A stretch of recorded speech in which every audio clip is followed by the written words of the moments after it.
Hi, and welcome to our walkSTEM path through Central Park Zoo. We have carefully curated this route to show you how physics is truly a part of our lives and everything we see.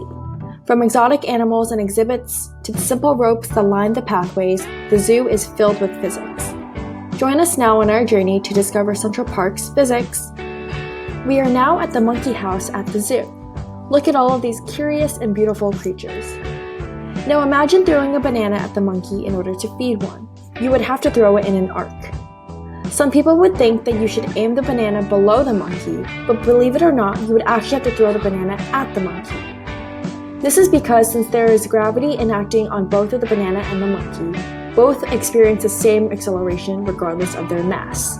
Since both the banana and the monkey experience the same acceleration, each will fall the same amount below their starting points.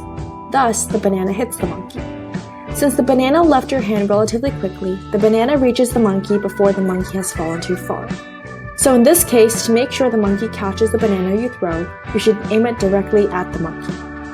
Have you ever considered how an animal's anatomy impacts how they live in their environment? We can examine this concept in the penguin room. Have you noticed how the penguins slide so easily on ice?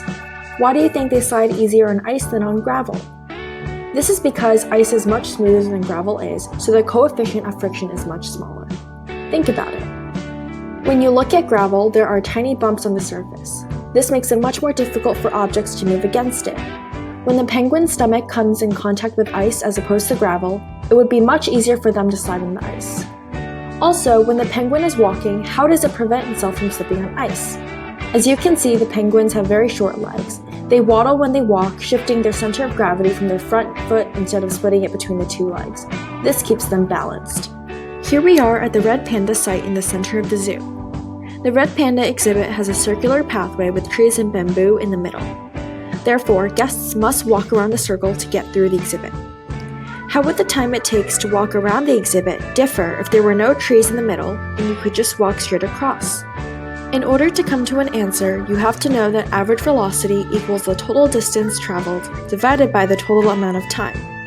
Because the circumference of a circle is larger than the diameter, one would have to walk faster if they wanted to walk around the path as opposed to straight across. Now we're here at the General Sherman Statue outside of Central Park, our last stop. Do you notice the chain links that create a barrier around the grass?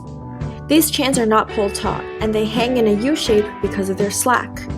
Because they are not fully taut, the tension in the system differs. Where do you think the chain has the most tension? Why do you think the chain has slack and is not pulled taut? The chain has the most tension near the top of the chain.